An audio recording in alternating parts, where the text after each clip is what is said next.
Hey guys, welcome to Friday. Welcome to the end of the week when most people are really excited to stop working and relax at the weekend. Or are you a crazy business owner who does so much stuff, too much stuff, that actually Friday is not the end of the week at all and you're looking to do Saturday and Sunday, and from a workaholic right here, that is not good. So occasionally what I'll do is I'll just pop on here and chat to my business coach, because we have some really, really good conversations on the phone, and I always say to her, look, this is brilliant content, and she says, this is just between us, and I say, look, I'm a really kind of public guy, let's get it out there on live. So she's right there. I'm going to try and bring her in. Let's see if it works. Claire, actually, can you ask to join the thing? So I've got a little notification and it'll work. There we go, that's better. So I'll bring Claire in. Let's hope it works. Oh, doing the adding thing. Yes, it worked.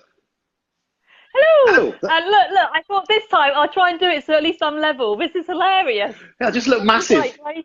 Oh, and now I've dropped my phone. Technology's a great thing. Let's just try and get me so my head doesn't look tiny. Let's see what I can do for a minute. Let's just make sure. Is that better? No, I don't think that's made much difference at all. We're just going to cope with my head being tiny. I've just got to pretend to sit up a bit. It's quite cool. The more times you do that, you look like a meerkat. So don't do that. Well, it's probably good bit of a workout while I'm doing it, while I'm on a Facebook Live, isn't it, really? But hey, there you go. We'll just roll with it. How are you? Cool. I'm good. So what's happening? Oh, man, I've had a really good week, actually. And yesterday, which is exactly why we're having this conversation, I outsourced more stuff, which is really cool. But as you know, I've been resistant to this for about 3 years. And I'm finally coming around to the idea. And I just thought we'd share this with guys in the community, really, because there's loads of cool people in there. There's loads of people that can take these jobs off your hands as well. And there's loads of workaholics like Laura Oldham that's just joined in. So let's chat about it. Yeah, I mean, and ironically, I've also started to outsource a shed load more stuff in my life, or at least I've put the plans in place to do it this week. I've appointed 2 new VAs to join my team, so I'm now going to have 4. Exciting. It's just to make the stuff happen, so it isn't so reliant on me, just like in your situation too. So this is the route to expansion. You've got to be really clear on where you do add the most value and where you're just getting in your own way, and it's hard to see that sometimes. I mean, what's made you finally go, you know what, I've got to do it this time? To tell you what stopped me doing it initially, which leads on to the answer to your question. Initially, it's like cost, because you're a small business owner and every single thing I've outsourced, I can do myself. So why would I outsource it? Because then it becomes completely free to do it. And then I outsource it, it becomes an overhead or a cost. And that's initially what's made me do it. What's changed my mind is where we went last week, Expert Empires, where virtually everyone was talking about doing £10 jobs, £100 jobs, or £1,000 jobs, and really you should aim to stick at where you add the most value, those high-end stuff, which isn't updating Zero, updating social media, posting blogs on the internet, all the crap I've got rid of. I've got lots and lots of weekly things that I always do, so I've just written a process and sent it to my VA. It's easier. So I've gone from, oh my God, I can't spend money to do that, to actually, if I spend money doing that, I can fill a workshop, which is exactly what I've done this week. So I finally listened to it, but someone else had to tell me. Standard, really, isn't it? Yeah, sometimes you need a slap in the face. Thanks. I'm glad this is on Facebook Live. That's how I get my results, people. I have lots of brutality. Yeah, no fluff, just slaps. We're going to rebrand you. Yeah.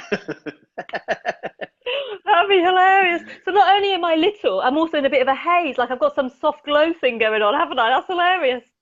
Acing this technology thing, I'm acing it. Still doing it though, they're still doing it. So what have you outsourced this week, or what sort of areas have you outsourced, and well, why did it take you so long? Let's turn the question around on you. Okay, so I've been going for 7 years, and I've had a VA for about 6. Damn. So I started outsourcing quite early because I suppose I got to where I needed to be financially, and I was like, right, time to carve out a bit of stuff I don't have to do. And the VA I specifically chose her because she seemed very process driven, and I gave her the task to do that would involve nagging me to make sure they were done. So I thought that would work really well, and it has worked really well over the years. And what I love about her is she actually has an employee, and so one of them is always there. So I know, she'll always be able to do my stuff. I don't need to worry about the children being poorly or her being on holiday. I just know it's going to happen, and that in itself is worth its weight in gold. Over the years, I suppose maybe wrongfully, I kind of pigeonholed her into that very process-driven kind of stuff for my business, because that's where she sat.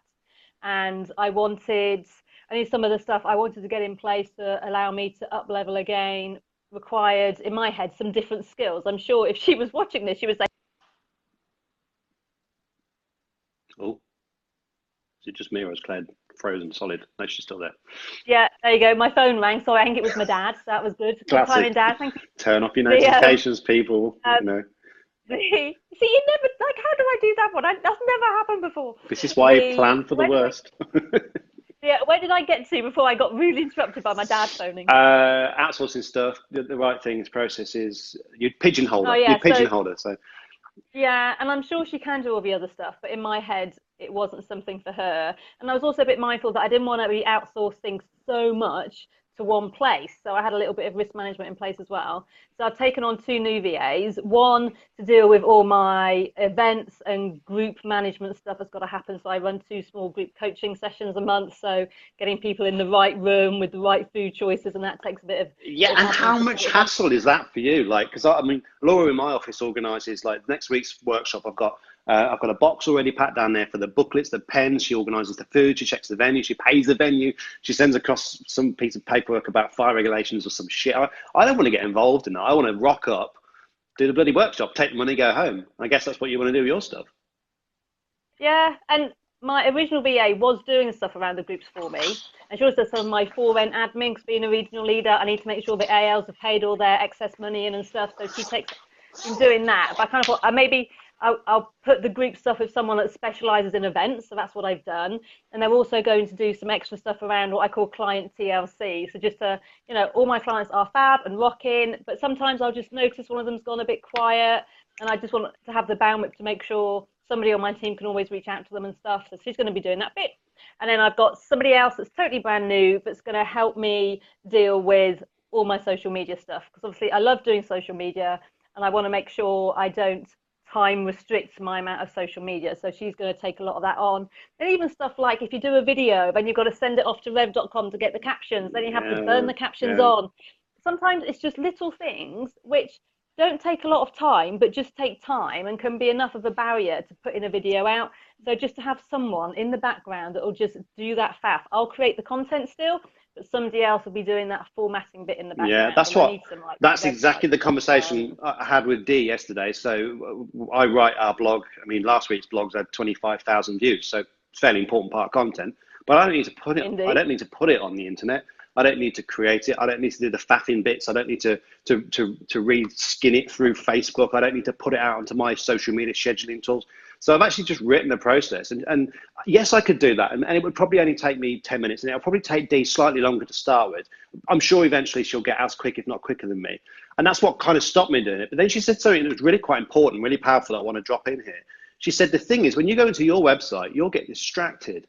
You'll see blog comments. You'll notice last week's blog. You'll probably go and check how many views that's had. Then you'll piss around trying to make it absolutely perfect. And she said that because she's not emotionally involved, she'll do a brilliant job. But because she's not emotionally involved in it, she'll just do the job and get out of there. And that is what was holding me back. So I do spend far too long putting my blog online. I mean, that GDPR blog I put on in the hotel room last week. And the only reason I did it quickly was your analogy of going on holiday. I had to get shit done quickly because my Uber was arriving. So that kind of got me to put it out there. And it's been one of the most, in fact, the most read blogs. And I spent less time uploading it, spent more time writing it.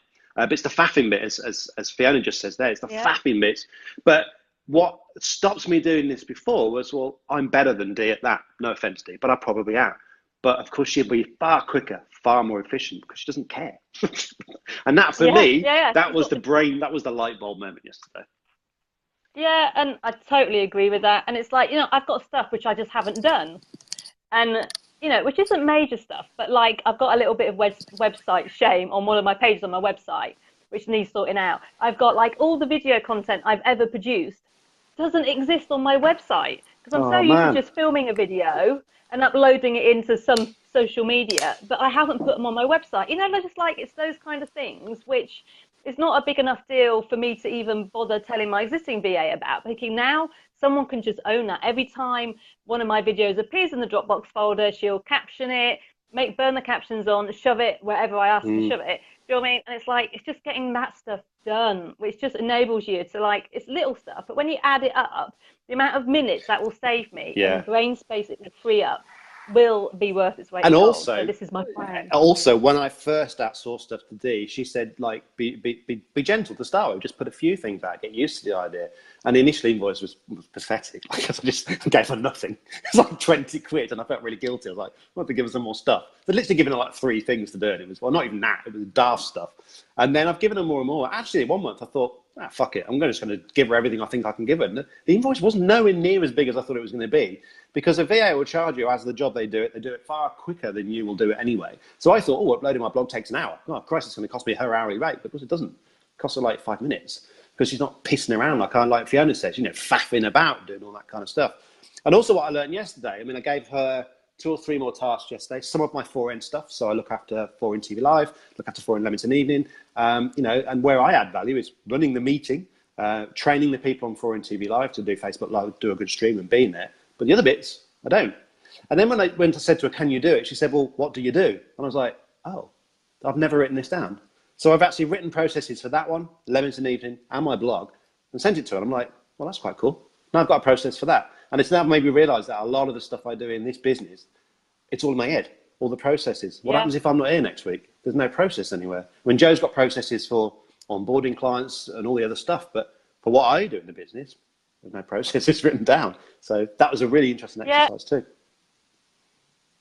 And it just gets in the way, doesn't it? And it's so it's what I always think is really important is, it's great that we've both outsourced more this week. And so therefore, in essence, it's kind of stuff that's going to become on our stop list because we're going to stop doing it ourselves.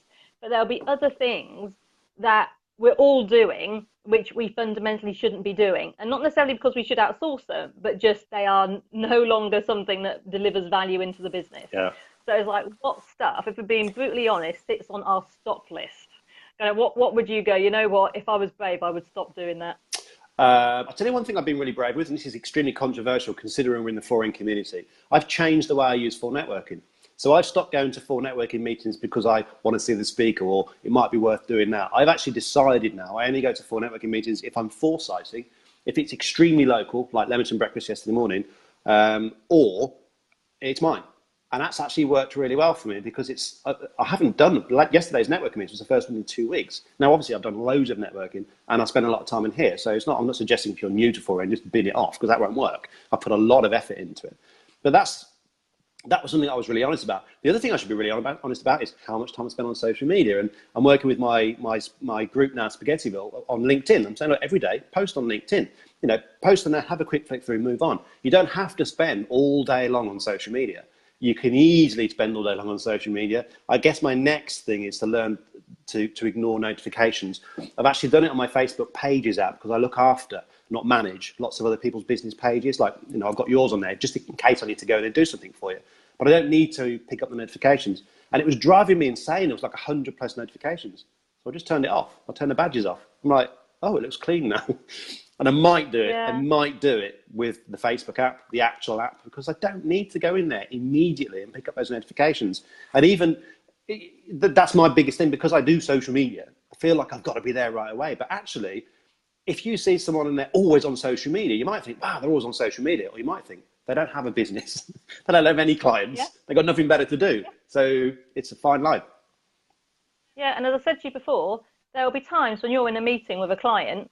So therefore, you won't be on top of your social media notifications and the world hasn't stopped turning. No. So like when I onboard clients, I'm always really clear to set their expectations that, you know what, part of the reason you're working with me is because I'm quite good at what I do. But by definition, that means I have a lot of clients. So quite often you'll reach out to me for something and I will not be able to reply for at least 2 hours, and that's okay because I manage the expectations around that. I kind of say you wouldn't want to work with me if I had no clients. So, the balance there is you've got to accept that I'm not always totally accessible. Yeah. But I always respond as quickly as I can. I set sort of like a standard, sort of like what their SLA should be with me, what their expectations should be, and that I will respond in. But I set it. I don't leave it up to them to interpret how quickly I should respond to stuff. No. So touch wood, I don't have any of those kind of clients that expect me to be at their constant beck and call because that's just not the service I offer. I'm very clear about how it's going to work, what it is they're actually buying in effect, and how we'll roll that out for them so they get success. And it does not involve them ringing me every 5 minutes. No, but you put it out there to start with, haven't you? You've actually put that out there to start with, and that's quite important. Devin's just said, where do you find VAs? right in this community, Devin, hundreds of them. Yeah. Like we did, we've asked people's opinions, and you picked 2 VAs that specifically suit you. So I think that's a big lesson there. My VA certainly suits me because she's a bit mad and a bit Wild West, and she swears on email and she shouts at me. That's what I need. And then one more thing, Fiona Scott said that with outsourcing, you have to be aware of the lag between investing in someone's skills and the benefits which come back from having more time. So there's this difference, isn't it? How much does it cost, but actually how much more time have you got, and how much more that's worth to the business. That's what outsourcing is about, isn't it? Yeah.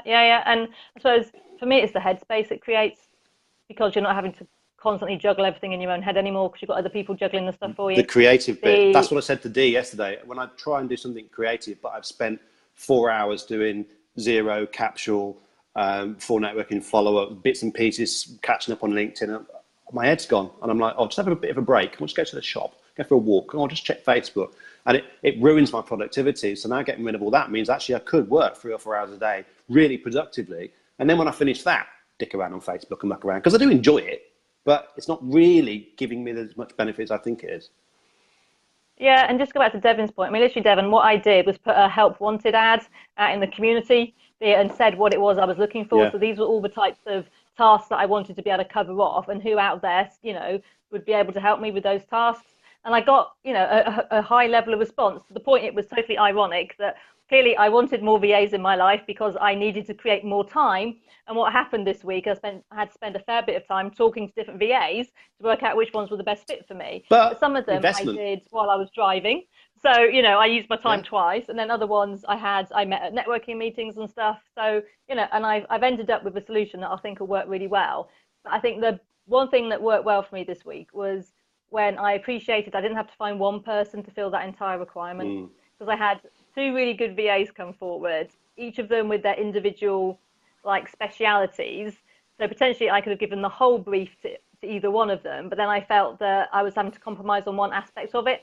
So instead I went with 2 and gave them half the brief each, in effect. But now I think I've got a better outcome for me. And I think they're both actually happier with it because it sits better with them, the bits they've actually got to do. So don't feel like you've got to find one VA to manage it, because all you're doing is paying for the hours they use. So your total bill will probably be no different. It's just you're splitting it for I've got 2, because I've got Laura, who's not virtual, because Laura sits in here 2 days a week. So Laura does 16, 20 hours a week, as you know. And Laura does this stuff in here, paperwork. She manages my Zero account, the invoices, typing shit up, all that kind of thing, all my workshops, all my admin things. She orders new postcards. We've got 4 envelopes going out there, direct mail stuff that we're doing mail shots on. She waters my cactuses. Yes, that's a thing. And it's really important to have that. But then Dee is remote, so I work with her. I BCC her into her emails. She manages my diary. She confirms my diary. Really, really important thing. Takes a minute. And she confirms where I'm supposed to be. So yesterday I was in Warwick. I was like, oh shit, where am I supposed to be next? I'm meeting a potential new client that I closed, and I've just sent them the quote, which is cool. And I checked in my calendar, and it said exactly where I was meeting him and that it had been confirmed. And it's like, cool, because I always forget to confirm people. And I was wasting time. I was rocking up to meetings, and actually that potential client yesterday, they completely stood me up once because I didn't confirm the meeting, and they're busy and I'm busy. And so that, how much, yes, I can still make the most of my time, but if I'd have left the office, I was in mid-creative mode, I was just getting into a blog and I had to go, it would have ruined all that productivity. So just that tiny calendar management thing, because you've seen my calendar, it's fairly busy. It's important to have that right. An interesting one from Ben Kelly. My customers want answers to when I'm available, and they want to an answer now. And I've learned that I've lost customers because I can't answer now. Well, you've got people like Michelle Ibbs who run a call answering service, which might help you. Again, it's charged per minute, second, whatever. But also, if someone wants an answer right now to your service and you're not there, I also have the opinion that it might just not be the right type of person for you, because if you're fishing for those type of people, you might be setting yourself up, which is what Claire said just now, to be that they want you to be answering the phone all the time. And if you're in a DJ booth, you can't answer the phone, right? And I think we kid ourselves that we should be accessible 24 hours a day. If you call me, 07920-877-777, if you call me now, it will go to my voicemail and it says, I don't accept calls that are not pre-scheduled. And people don't mind. They're like, that's cool. Yeah. I'll send you a text. There's nothing wrong with that. I don't think there's anything wrong with that. I pick up my VMs and I do call them back, but I don't take calls out of the blue. I don't. Yeah, I'm the same. If my phone doesn't know who it is, Yeah, I definitely don't pick forget up. it. And my preferred method of communication is written, whether that's email, text, messenger, or whatever. I prefer written communication. I think it's because I'm quite visual, so I need to see things written down. I mean, don't get me wrong, I do spend a fair bit of time on the phone Yeah. and that kind of stuff. But if someone's trying to just communicate something with me, whether it's they want a meeting or whatever, I just prefer to see it, and then I can respond at a point where I've got the bandwidth to respond properly. Because in some ways, that's what I don't like about Messenger, because people will see as soon as you've read it, and then they're like, "Oh, why hasn't she responded?" Yeah. And and I find Messenger tricky from that viewpoint, because obviously sometimes you want to see what it is they're asking, but you can't. Best of all worlds, you're doing something else and you can't immediately respond. And obviously some people don't deal too well when they've seen something that's been read and then you haven't responded straight away. So I find Messenger quite tricky. So anybody that uses Messenger to communicate with me, then that'll be why Should just I blank you. sometimes This don't happens. look, Yeah. because I need to wait until the point I can respond. In fact, I've got one waiting for me now, which I think is someone asking to have a paid transaction with me. But I'm like, you know what? I've been solid all morning. I'm going to wait until the point I can read it properly and then respond. Because otherwise, I'll read it. So spend time reading it, not have a time to respond, and have to then read it again later and then respond. So actually, if I do that, I'm being really unproductive because I managed to do the same task twice Yeah. just to get to the solution. I do that. And for me, I do that a lot. I leave my messages unread. I mean, in Messenger, if you ever open a message and you think, oh shit, I can't answer that now, what I do is, on my phone, I don't know if it works on Android, I press and hold, push up, and then I'll save it as unread, because I go back to those. I've got one at the moment that's unread on my laptop. It drives me insane because it's a notification I haven't sorted, but I want to go back and answer it. On the phone call thing, on iPhone, you can set a custom text message reply on the front, so you can divert it to a text message. And I've got one that just says, howdy, I'm busy at the moment, can you drop me a text? And I just send it straight away, and it'll text them immediately, and then they'll text me back. And I actually move the phone call to a text message conversation, because in 2018, most stuff can be done on text. I really don't like using the phone. I'll use the phone for sales, and I'll use the phone to reply to you, but most of the time, like, send me an email, let's have a quick chat first. Because I find I can manage those text conversations, emails, Messenger, when I want to manage them, and send the reply, and they can reply when they can manage them. And it feels more productive. Sometimes a phone conversation can get a bit waffly. You get the whole small talk thing, and you don't need to do small talk in Messenger. Hey, I want to buy your stuff. Cool, it's this much. It's a lot quicker. It's not that quick, but I feel like it's a bit more black and white kind of thing. And you can go back and read it. How many times you had a phone call and you thought, oh shit, what did they say? Like on Messenger, you just go back and read it. So I prefer that.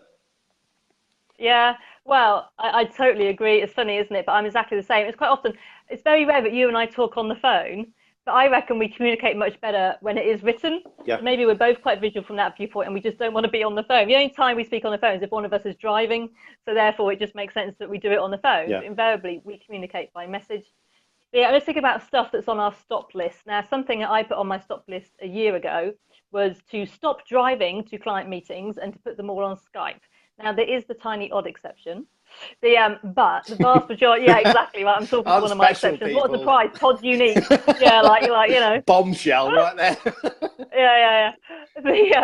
But the vast majority of my clients now, I speak to on Skype, and I've gone from doing 2-hour face-to-face meetings twice a month, to doing 1-hour Skype calls twice a month.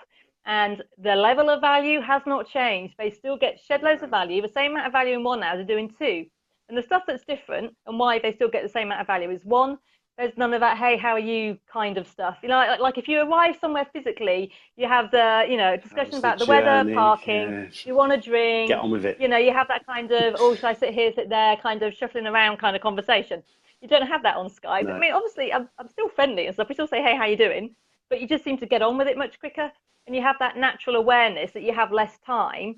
So the calls tend to be more focused and productive. They still get a chunk of actions to do, but the actions list isn't loads long because we've had 2 hours to generate it. So the actions are more focused and they get through them better because they haven't been shed loads long and just the more focused ones. So actually, I think I deliver better value in 1 hour Skype calls than I do in 2 hours face-to-face. And I don't have the drive time. So it means I can shed loads more stuff in my diary on a daily basis just because I'm not driving around. And I had a bit of a hang up about doing it, because I thought I'd need that face-to-face interaction, and would I be a bit sad if I was just sat in my office all day, every day, just doing Skype calls? But to be honest, I don't notice it. I'll suddenly think, oh God, it's been 3 days, and all I've done is leave the house to do the school run, and I haven't actually been physically with other people And it doesn't bother me because I have the interaction on Skype. It's just like I've still been with people. Yeah. So actually, if there's people out there and you're driving around and losing time driving, stop, get out of your own way and put it all virtual. It makes life so much easier. Yeah. Or when you are driving, use the time twice. Take phone calls. I book lots of my calls in when I'm driving, obviously hands-free, got my headphones in, or I listen to audiobooks. I'm listening to Rob Moore's book, Money at the moment, which is really, really good book. And I'm listening to it because I can't do anything else if you're driving. Like I messaged you earlier and you ignored me because you're driving. And so I try and use it twice. But I get that. And this was my argument about HS2. Let's not get political. But yeah, I feel like people don't need to travel as much anymore. I really don't think they need to. I think the whole Skype thing, you know, there's slightly different circumstances. Like the meeting I had last night, we couldn't have done that on Skype. We sat outside a pub, we had some beers and we got some really good energy going, some good brainstorming, and it kind of needed to feed off each other. But most of the time, yeah, you know, save your time. I'm trying to think of anything else I've put on my stop list now. What do you think I've stopped recently? You've told me to stop. Oh God, now you put me on the spot. What have you stopped? I think you're procrastinating less. Yeah, when I did this in one of my group coaching sessions a day, and I said, right, what's on your stop list? They were going, I'm going to stop faffing, I'm going to stop procrastinating, and that kind of stuff's great because it does make a big difference. It's almost like you want the real tangible bits. Well, I am no longer going to generate my own invoices. I am no longer going to, I don't know, whatever. So for me, the stop list stuff is the stuff I've put around outsourcing more. So that's probably what you've done. I'll tell you one thing I'm not going to waste my time doing this. One thing I have done, and I did it a lot earlier on, was use a tool called Zapier, just Zapier. And a lot of my systems are cloud-based, right? I mean, if you're in the modern world, you should use cloud-based systems. So I've got iCalendar, I've got Acuity Schedule, I've got Xero, I've got Capsule, and a few other tools. And I was actually getting one thing from one thing and putting it here, or one thing from there. And then I was giving it to Laura to do. So Laura was, you know, someone books a workshop. Oh, we need to create an internal invoice from Xero. Oh, I need to reconcile it in my bank. And I spoke to Stephen Timblake about it. He said, why don't you just automate it all? Why don't you just link it all up? So Zapier now, which links one tool with another, pretty much any tool. Yeah, it's a really simple example. Someone books a workshop now from Eventbrite, it automatically creates an invoice in Xero. It automatically reconciles it with the fees from Eventbrite as well, all reconciled together, puts it in the right place in my Xero account. Then it automatically sets a task and it automatically tags them in my Capsule. So someone books a workshop, it's all done. They've been invoiced, they've paid it obviously on Eventbrite, it's sorted the fees out, it's tagged them in my CRM so I can find anyone that's been on the workshop. And I was spending ages doing that and thinking right back to the beginning of our business. Joe and I've written this in my book, the chapter about systems and processes. It's quite a long chapter. And I remembered that we used to create invoices in InDesign and it would take us all day.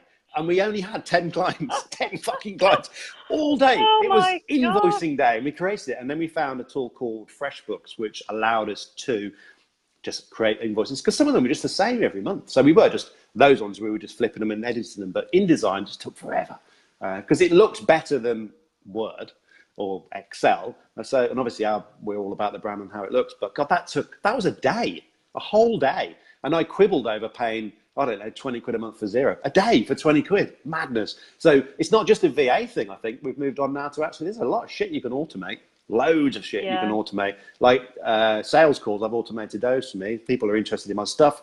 Ping them an email, which I've pre-written, put some personal stuff at the beginning, put a link to book me. And that's automatically linked with my calendar. And they booked 15-minute slot. And they even put in there what they want to talk about. And that saved me loads of time playing email tennis. Oh, when should we meet up? Oh, well, I can't do this so-and-so. Oh, shit, I can't do that, David. I'm like, here's my calendar, pick a time. I mean, it may sound a bit, well, you know, a bit posh, a bit like, oh, I'm too good to talk to you. But actually, it's far more efficient. And people, not one person has come back to me and said, oh, well, I've got to do all the work, have I? No one said that. People just book it, you know. Yeah, I totally agree. It's like, Fiona, you put in there traveling to clients. Some clients really want face-to-face. You have to judge it. Now, I do agree. But when I come up against that, then I say, I'll tell you what we'll do. We'll do one face-to-face and the next one on Skype. And let's see if there's any difference. Because nice. I know there won't be any difference. Because once you're in that conversation, it flows. It's irrelevant. It's about having rapport with them. That's not about being like, I feel like I'm physically in the same room with Todd right now. Yeah. You know, so it doesn't, that to me, this conversation would be no different if we were sat over a coffee table just nattering me and him versus the fact we're using technology and other people are listening into us. A lot of it is it's the inadvertent barriers we put in our own heads. When I first swapped over, obviously I had some clients who were like legacy clients, if you like, on a better phrase. So they were used to the old way. It was easy to bring the new clients on in new worlds. and I had to transition the legacy ones. And I had one particular client who was really adamant they still wanted face-to-face. I was like, you know what, that's fine. Let's not, it's not about me annoying people. Let's stay face-to-face. And what I really love is that now the vast majority of their calls are on Skype, just because things have changed for them. And geographically, it makes way more sense we go on Skype. Yeah. But I did go over and see them face-to-face the other day, because I was just aware I hadn't been physically in their office for, I don't know, maybe even 3 months thinking about it. And I thought, it's time for me to appear face-to-face. And I was in a sales call situation with a potential new client the other day. And I was talking to like the MD, and there was 2 other directors who I'd had no interaction with. And I was a bit mindful, like, to get them to buy into working with me. In my part of my head was they're going, oh, maybe you should offer to go face-to-face just for that first session so they get to know you and stuff. But they were not local to me. They would have been, well, probably a good hour and a half each way. And I had to stop myself in this inner dialogue, stop myself from offering it. And you know what? It hasn't been an issue. They've signed up now, all on board, and I still haven't spoken to one of the directors. All on board, and we're up and running, and we're going. So I would have inadvertently killed my diary for that day if I'd offered that. So I think sometimes you just got to, which is fine, manage right? yourself. And It's fine because you've got a new client, but what you've effectively stopped yourself doing is giving your best to start with, and you're saying, I can drive to you for these meetings, effectively, is what you're saying, whereas actually what you said is, we'll do this on Skype, this is how I operate. So you've put a really important message, like, straight away on the first interaction, and I do that too. So I don't meet for coffees, I don't meet for coffee. Because a lot of people want to ask me questions. I'll chat on Messenger as and when. But it gets to a point where I send someone a link for a social saloon, which is an hour slot. You can buy time with me, which is on Skype, or you come to me in Leamington's Bar, and that works really, really well. Because you can spend too much time, and that's something else I've stopped doing. I've stopped giving so much value away on Messenger, text, the phone, Skype, 4N meetings. Oh, can we just have a coffee afterwards? A coffee after a 4N meeting is always 45 minutes. That's 45 minutes of my time, man. Like, if on next Wednesday, my day rate's going to be about $2,500. So you add that into hours. There's a lot of free time I'm giving away there. And now people, they pay 87 quid an hour. And no one quibbles at it. Brand new people, straight out of the internet, off the inquiry box. You need to know this, and this. Cool. Do you know what? Best solution, social saloon. Let's sit down and smash it out, and I'll send you an email afterwards with some actions and stuff. People don't mind that. I think you can be too available. Like, I think you can do it. I definitely, well, you stopped me doing that, because we were chatting one day, yes, in person, because I'm special. And you said, why are you so stressed out? Why have you got so much to do? Why are you overwhelmed? And what did you do yesterday? And when I started reeling out what I did, you were like, well, how much of that is billable hours? Claire always talks about billable hours. I'm like, well, none of it, but it might be. It's lead generation, it's relationships. Kind of wasn't really. I'm talking them out of working with me, something you also say. See, it all goes in there, Claire. I always listen, just don't action it straight away. Glad to hear it. And you end up talking yourself out of it, because you give them so much information. It's not enough for them to do the gig, but they think they can do the gig. So they are, thanks, Todd, cheers, and they don't hire you. And a lot of people do that. And I'm not saying you shouldn't give value, because we're giving away free value right now. And you have to do that. My blog last week, 25,000 views for GDPR. Craig, who co-wrote it with me, is just inundated with leads. You have to give value to get business, but it's to a point. That GDPR blog was a very specific part of GDPR. It didn't talk about the whole thing. It's a huge topic. And so Craig is getting email after email after email. Joe's just sent another one to him from our website. So you have to give value, but you can give too much value, and people think they've got enough of the pie to go and do it. And I was doing that. That's something I've definitely stopped. Yeah, I'm just going to pick you up on something. So we're talking about £10 task, £100 task, £1,000 task. Yeah. Now, for those who haven't come over before, so basically, £10 task is your basic admin. A £100 task is something that requires a level of skill and knowledge. So a £100 task would be stuff like Facebook advertising, like Google AdWords, designing landing pages, stuff where you need to have, a level of skill. Now, a lot of businesses, their top task will be a £100 task. That's what they're delivering to other people. And then there's other places where your £1,000 task is your ultra genius bit, your major expertise bit. So for me, my £1,000 tasks are when I'm working with my clients and when I'm creating content. For me, that's the bit only I can do.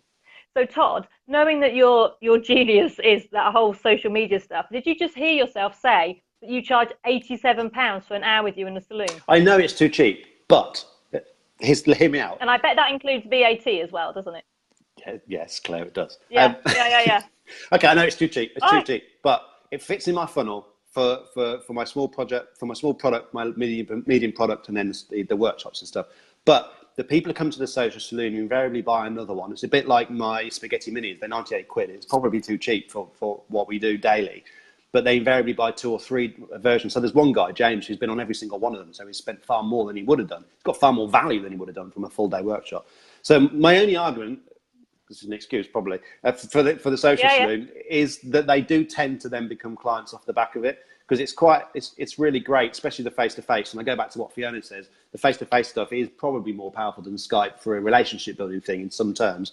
And for the social saloon, I find that works quite well. The only time I come unstuck with the social saloon is if I get 6 back-to-back social saloons, because I'm doing a whole day of work. I do no business development. I'm knackered because I've done 6 different hours of intense training, and it knackers me for what is not a lot of money.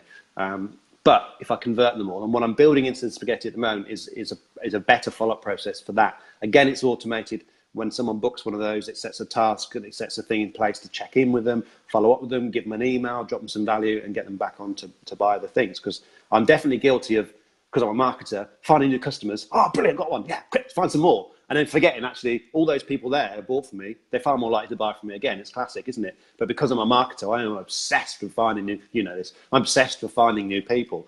And I'll spend far too much time marketing than actually nurturing my current leads, which is what I'm going to talk about in my workshop next week. You can't come, it's fully booked. It's not a pitch for that at all. That's what I'm going to talk about. So many people forget that. You've got all these people you've met. They know, like, and trust you. They've given you their business card. They've chatted to you. They've watched your Facebook Live. You've done so much of the work. But we're all obsessed. I'm certainly more obsessed than most with finding new leads, and you don't have to. And also, as Michael said down there, I'm far more responsive if you invite me for a beer. I literally dropped my entire day. Don't tell Claire this. Oh, shit, she's watching. Michael was in Stratford. I just binned off everything and just went for a pint with Michael. So that happened. But, I was allowed to do that. What are you like? It was Michael Nagels. He's like a celebrity. I had to go. He's just mad. Just mad. I don't want to dive into a pricing discussion, but for those people who are watching this, could you vote on this? So Todd currently is £87 for an hour in the saloon with him, and that's not drinking. That's like doing social media consultancy. Would it make any difference to your buying decision if that was £97 for that hour? I don't think it would. Probably not. Right? Now, okay, we're talking 10 quid. It's not a huge amount of money, well, but imagine the number of saloons you do over a year. To get an extra 10 quid would make no difference to people's buying decision. Do you think it would? If it went over £100, do you think psychologically it becomes 3 digits? Yeah, I think there are certain breaks in the pricing structure that does make a difference.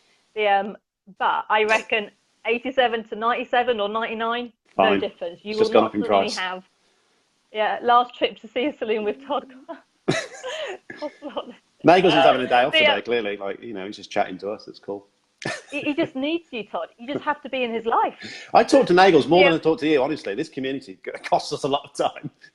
I can't outsource that bit. That's £1,000 task. This is our community. We look after it. So. Yeah. Don't get me started on that, Todd. Don't get me started on your time in the community. Don't go there. But I tell you, we've been talking for over half an hour. Wow. Okay. Time is money, people. We're gonna go. So. But people, it's like we all know people start dropping off when you get too long on one of these. So it's not productive for anybody. So, but listen, make take-home messages. Make sure you have a stop list and you're actively looking at ways you can be way more productive and efficient in the bits where you add more value to your business, because that's the bit that's going to step it up. Not just spending hours doing the faffy admin and invoicing and all that kind of stuff. Get focused on where you add value. And in fact, the tip from me is that how I got out of the way of it all is I felt like, yes, that would be a cost, and it is. But then when I realized that that's stopping my creativity and productivity across the whole week doing these things, it's actually a lot more cost than you think it is. So, try it, do it gently. And if you get someone, a VA like Claire and I've got, charge you by the minute, by the second. You just gently move those tasks away, and it's revolutionised what I'm doing. I mean, it's proven, like the workshop next week fully booked. Within 8 days before the tickets close, and that's never happened. So it's clearly working. Got to be on it. Got to be focused on what you want to achieve. Makes the dream work, right? If you get really focused on stuff, make it happen. Make it happen, people. Cool. Thanks for tuning in, guys. Claire, thanks for the chat. Sorry it was on Facebook Live again, but you won't Skype me, you won't come and see me. You've just got to do it on Facebook Live. Well, have a good weekend, everybody. See you later. Bye. Cheers. Bye.